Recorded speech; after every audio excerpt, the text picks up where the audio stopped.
এই মায়েরা বেশি ভিডিও ভিডিও করে। এখানে বসো, একটা বিষ লাগাও, এখানে বেশি লাগাও, এখানে বসে বসে লাগাও। বিসমিল্লাহ। ওরকম না, ওরকম না। ও একেবারে রেডিমেড ভাবেই এই পুরো পারে এবার আবারও কুমড়ার বিচি লাগাই দিলাম। আসসালামু আলাইকুম, আশা করি সবাই অনেক ভালো আছেন। দা পাহাড়ের চাষির আজকের ব্লগে আপনাদের সবাইকে স্বাগতম।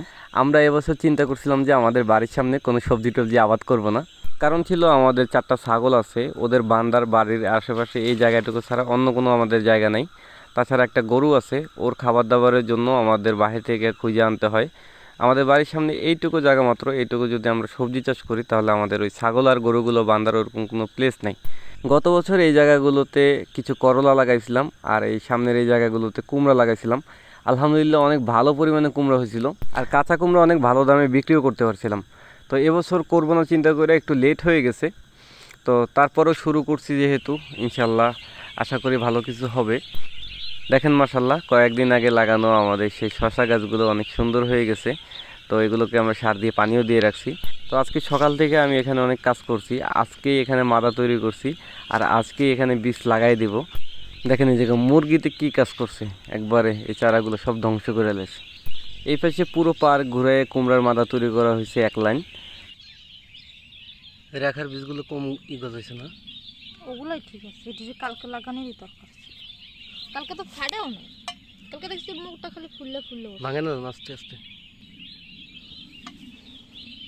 এই আম্মু, তুমি গাছ থেকে নামো আগে। ডাল লাগাবা? হ্যাঁ, ডাল লাগাবো না, আগে বিচিগুলো লাগাই শেষ করি।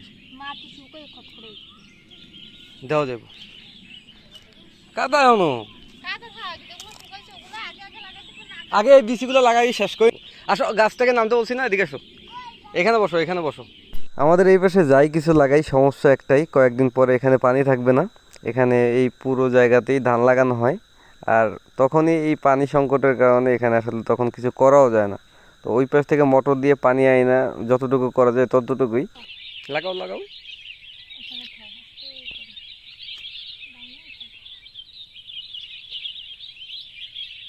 ভেঙে গেছে? ওরকম না, ওরকম না। ও ও বুড়োই পড়তেছে। এই যে সুন্দর করে বসা যায় না, এখানে সুন্দর করে বসো। মাটিগুলো একেবারেই ভিজা, মাদাগুলো আজকেই মাত্র তৈরি করা, আজকেই বীজ লাগাই দিতেছি। বীজ লাগাইতে লাগাইতে একেবারে সন্ধ্যা হয়ে গেছে।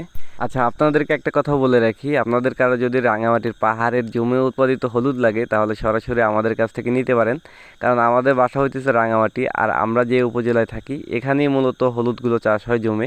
রাঙামাটির পাহাড়ের জমে উৎপাদিত হলুদ নিতে চাইলে সরাসরি ফোন করতে পারেন স্ক্রিনে দেওয়া নাম্বারে, অথবা মেসেজ করতে পারেন হোয়াটসঅ্যাপে। তো সবাই ভালো থাকেন, ভিডিওটা ভালো লাগলে লাইক, কমেন্ট এবং শেয়ার করে দিন।